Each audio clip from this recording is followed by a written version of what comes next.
All right, hi everybody, and welcome back to another video. I am Blink or Steve, take your pick. And today I'm going to go over the games I bought recently. I've picked up a decent-ish amount of stuff in the last couple of months. This is actually probably going to stretch back all the way to the beginning of January and cover most of what I've purchased, or at least most of the more interesting stuff. There is a couple of things not covered here. Things like limited run game releases that I ordered at the end of last year that haven't showed up, stuff like that. We're gonna have some 3DS, some PS4, looks like some Xbox, then some older stuff too. I have a Game Boy and some TurboGrafx stuff actually. So we'll just go through, give you kind of my impressions on what it is, why I picked it up, how I'm liking it, stuff like that, and we'll go from there. So the first game actually wasn't one that I purchased myself. This was a Valentine's Day gift from my girlfriend. And that is WarioWare Gold. So this is a compilation of the WarioWare minigames throughout the last 10, 15 years, and I think maybe some new ones too. It seems like there's some ones that I don't recognize from other games, although I haven't played every WarioWare game, I don't think. I'm pretty sure there are some that I haven't played. But I mean, this is hilarious. One, if you want a game that has Wario voice acting, this is the game for you. Wario has never talked as much as he does in this game. But they do a great job of keeping the story like short, concise, funny, just a couple of jokes, and then you're in playing the games. And then obviously the micro games are just like hilarious and fun and a great time. Anyone that hasn't played them before, essentially you string together a bunch of really short, like 2 to 3 second long games where you just have to do one action real quick, like do 2 sit-ups or pluck a nose hair or something like that. And in this game in particular, they kind of categorize them by the type of action that you're taking. So there are some games that are just mash using the D-pad and the A button. Then there are some that are using the touch screen, and then some that use like the tilt feature of the 3DS. So this is like it's one of those games that is perfect to pop in for 15-20 minutes, and it just puts you in a great mood. This has sort of been like my go-to game to pop in when I have a little bit of time or just want to like cheer myself up or something like that. I am really enjoying WarioWare Gold. So if you're a fan of those old games and you don't mind a little bit of a repackaging around a new story, this will be fun for you. And in addition to this, real quick, even though it's not a game, she also got me this adorable Grub plushie from Hollow Knight. I think this is from Fangamer from their Hollow Knight collection. And anyone that's played the game will recognize these grubs that were kind of collectibles throughout the game. And he talks. So he's awesome too. I got to find a spot somewhere to put him on the shelves. I think I have him on one of my bookcases over there, but with some of my other Hollow Knight stuff. So yeah, that was cool. The only other 3DS game that I purchased, I actually just bought this one the other day, 2 days ago or something like that. That is Project X Zone. So this is the limited edition. I think most copies of this game are the limited edition. And this is like a turn-based strategy, grid-based role-playing game. And I haven't gotten too far into it, but from what I've heard from people, it's pretty fun. It's just that the battles can take a really long time. If it isn't apparent by the cover, this game is a cross of a bunch of different franchises, game characters, Capcom characters, and Bandai Namco characters. So, like, Mega Man's in here, Ooh La La from Space Channel 5, stuff like that. And, yeah, it should be fun. The reason I picked this up, I've had it on my wish list for a really long time. I mean, I never picked it up when it came out, and it's many, many years old at this point.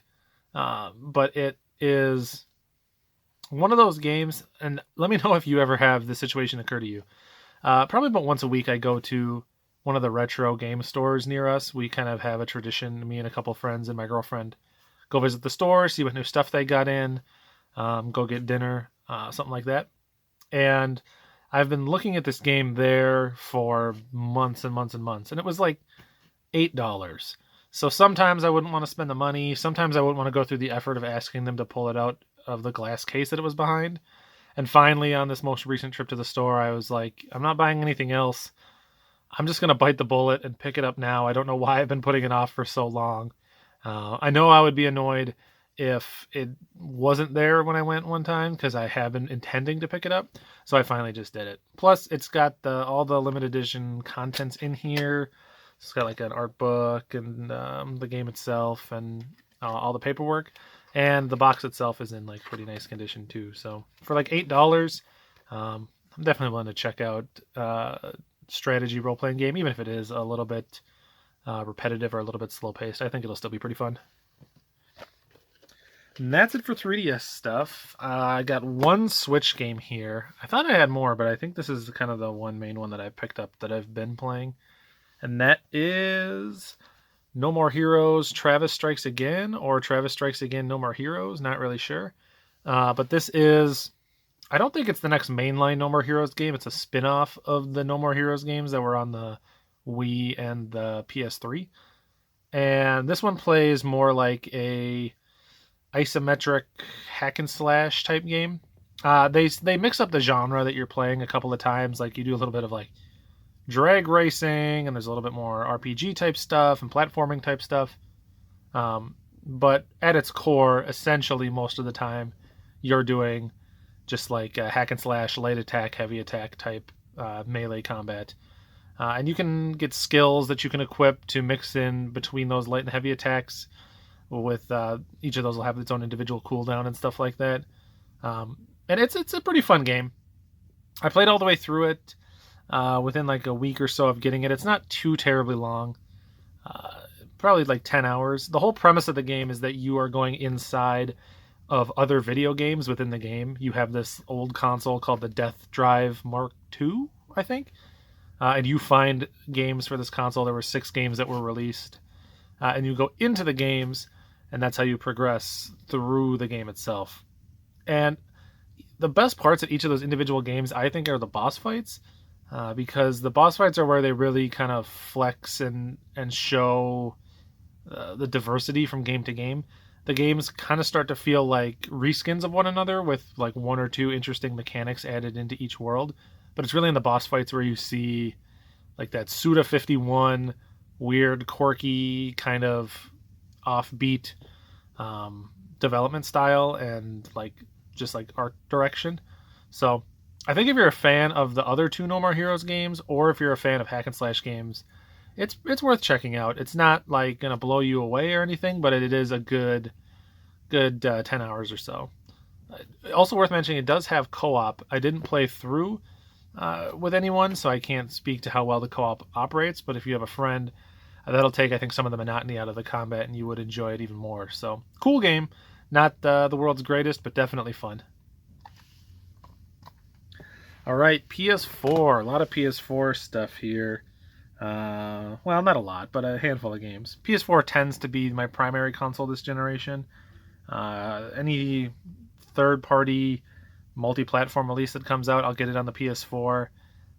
Or I'll get it on the Switch. I do like having it portable on the Switch, but it seems to me like most of the time third-party releases usually come out first on the PS4, and then later they come out on the Switch. And by the time they come out later, I've usually purchased them for the PS4, and I don't want to rebuy them. So I tend to end up with a little bit more PS4 than I do the other 2 system libraries. But the first PS4 game that I have here is a Play Asia limited release. This is RIM 9000. And this game is cool, but man, this game is frustrating. So this is a vertical shoot 'em up. You play as a pilot who's trying to get to the moon, if I recall the story correctly. And the biggest like hook to this game is that the visual style is like really bold. The camera's really shaky. It looks like they're trying to take that effect of sort of like the screen bugging out or glitching, and shaking and vibrating and making something seem really dramatic and intense, and just layer that over the entire shooter. So it ends up being like kind of intense to play. But what is a bummer about this game is that even though the style is cool, even though it's got a really interesting art direction and the shooting itself is actually pretty decent, for some reason, maybe it's just my copy, but this game keeps freezing on me. I've played up through the second level 3 or 4 times, and every single time the same thing will happen, where the game will freeze, the music will keep playing, and I'll have to like force close the application, which doesn't save your progress. One time I was able to get back to the dashboard and then it froze there, so my PS4 essentially locked up and I had to hard reboot it. So I don't know if that is true of all PS4 copies of this game. I know it is on other platforms, it's on PC and stuff like that. But maybe just the physical version of this game has that issue, which is a huge bummer because I want to get farther in this game and I want to keep playing it. It just won't let me. So cool, but sort of, I guess, buyer beware on this version that you may encounter that issue yourself. You may not. I'm not sure. But it would be a good game and a worthy pickup if those issues weren't present.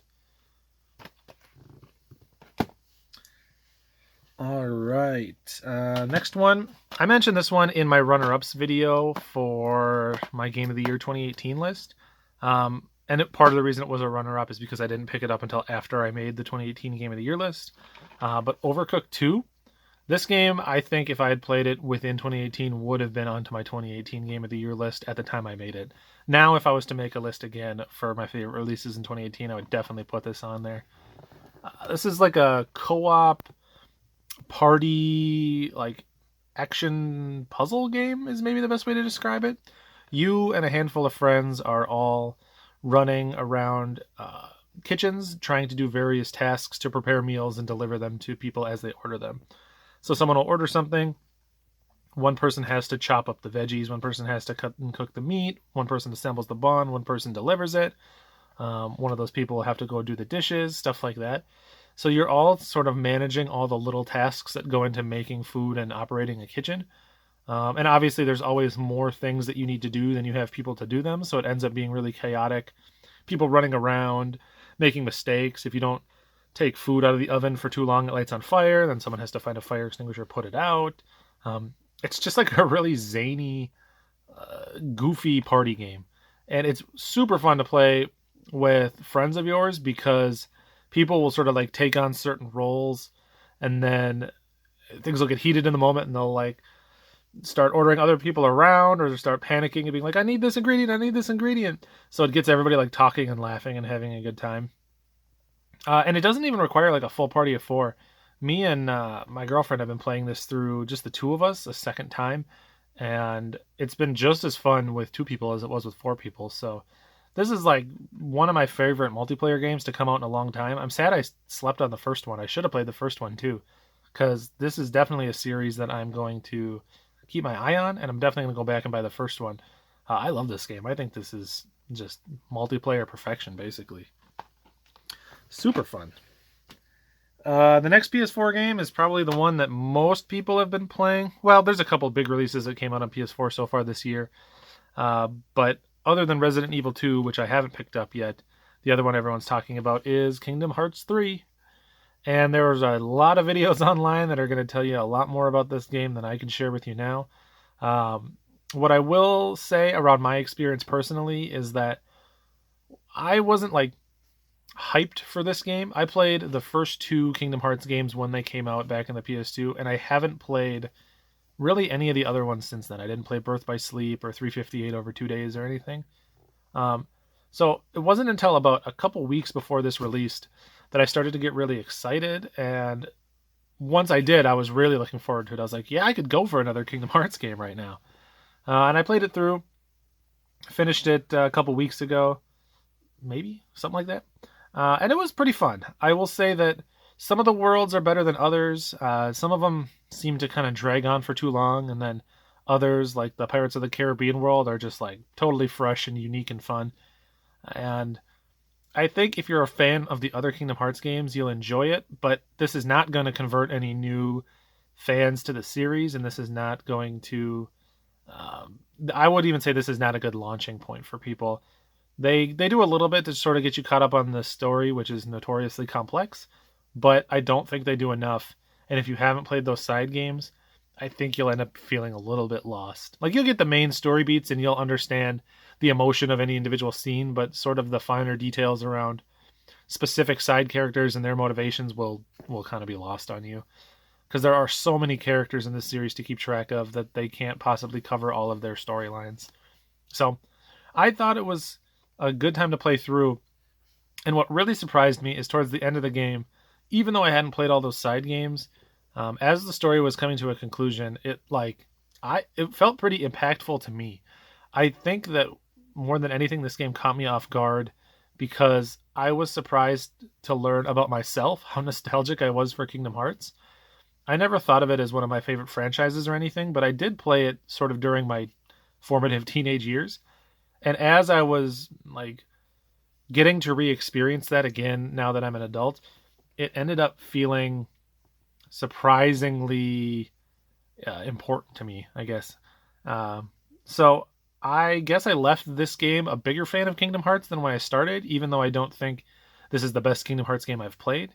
It does have me really interested to go check out those side games, so I think I will pretty soon play Birth by Sleep, or possibly pick up that PS4 collection, the story so far, and play through some of the side stuff that I haven't played before. So yeah, I don't think anyone needs to be convinced. They sort of know if they're going to buy this or not.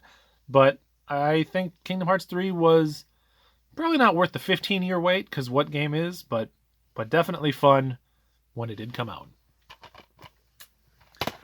All right, and the last game for PS4 is actually a PlayStation VR game, and I am loving PlayStation VR.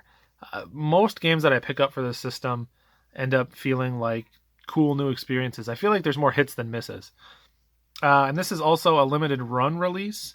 This is their third, I think, PlayStation VR release, and it's Neon Wall. I don't think you need to play this in VR. Yeah, it's VR mode included, so it is non-VR compatible too. And this is kind of a basic puzzle game where it's sort of like a mix between a puzzle game and an endless runner. There is this ball here runs along these tracks, and they are kind of, if you can see on the back, it's a little bit blurry. I don't know if the camera will focus on it, but they're sort of like laid out, sort of like a run of dominoes or like a Hot Wheels track or something like that. And all that track is color coded, and each of the move controllers is assigned a color too. So red, blue, and green. This like wheel will be blue, your left will be green, and your right move controller will be red. And at any time, you can hit the X button on one of those move controllers while pointing at the wheel, and it will swap the color of the controller with the wheel. So if you hit X with your red controller, it will make the wheel red, and then it'll make that controller now blue. So now you're holding a green and a blue. And that's important because the wheel moves twice as fast when it's running a long track of the same color, and you're trying to get to the end of each of these levels as fast as possible, either just to improve your time, or in some cases the track is breaking apart behind you as you're going.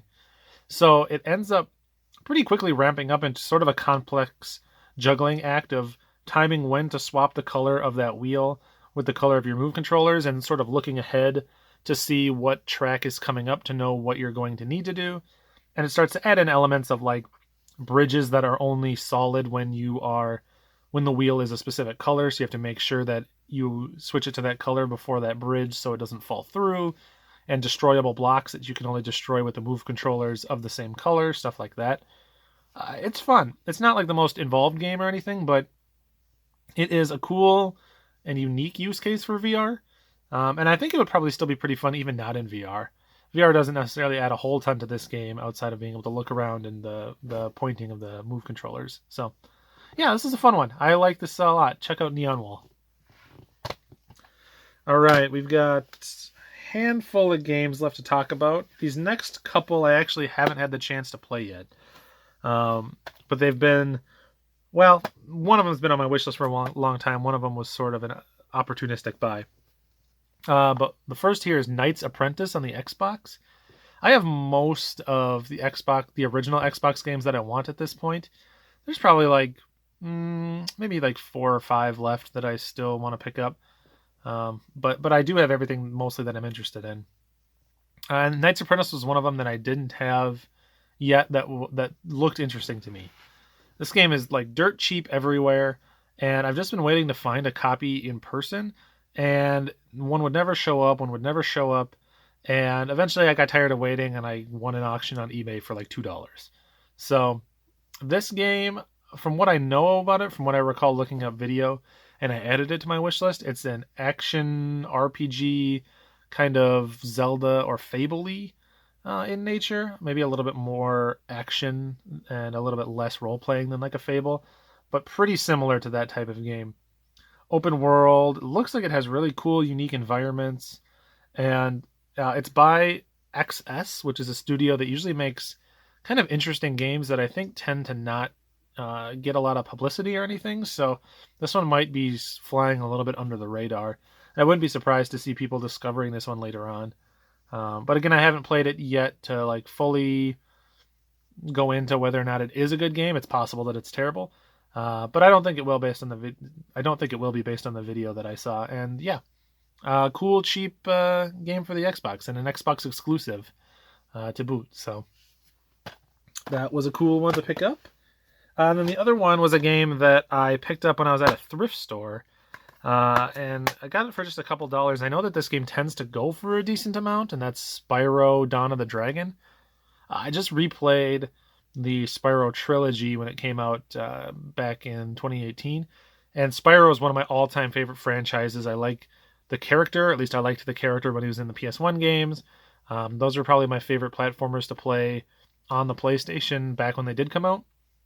And I haven't gotten into any of the Spyro games really after the PS1, which I think is pretty common for people.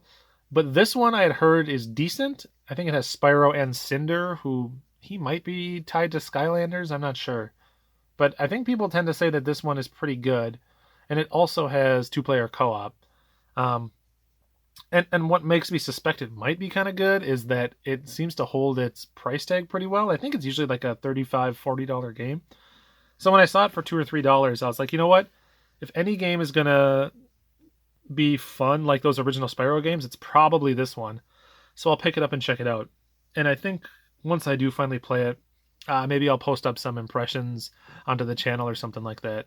I'd like to start a series, sort of like these games I bought recently, pickup type videos of the games that I'm playing more within the last couple of weeks or something like that, so people can get a sense of not just what I picked up, but what I'm actively playing, including stuff that I've gone back to, pulled out of the backlog and started playing, or like digital stuff, things like that. So when I do play this, if I release a video like that, you'll be able to check out my impressions there. But at the very least, cool to get it way under what it typically goes for. So I was happy to add Spyro Dawn of the Dragon into the collection.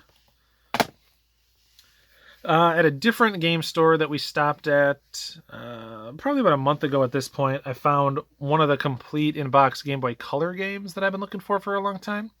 Game Boy Color is one of my favorite systems to collect for. I love the shiny foil on the side of the original print and Game Boy Color boxes, and I love finding Game Boy games in box in general. So I was pretty pumped to pick up R-Type DX. And for anyone that's not familiar with R-Type somehow, obviously this is a side-scrolling shoot-'em-up series. You can see the screenshots on the back. See if I can get it to focus. Nope, you're just going to have to trust me that it's blurry. But R-Type DX is a side-scrolling shoot-'em-up series. Pretty popular, pretty fun.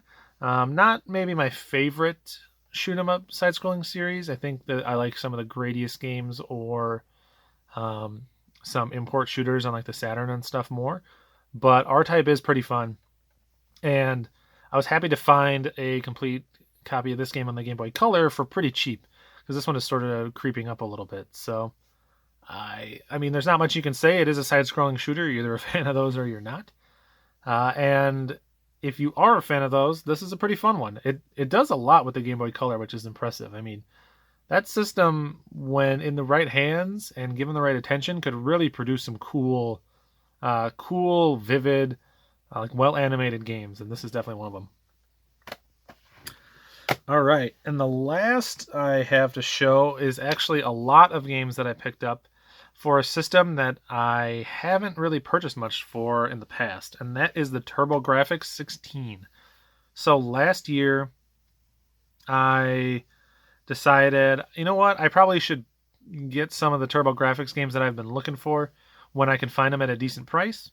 And it just so happened that a good lot of games popped up on eBay, and I was able to get them for, on average, below what they typically go for. And it actually came with a little bit of a bonus, which is cool, that I'll show at the very end. But I picked up a lot of, I think it's 9 different TurboGrafx games, and here they are. I haven't had a chance to play all of them, but I have played a few.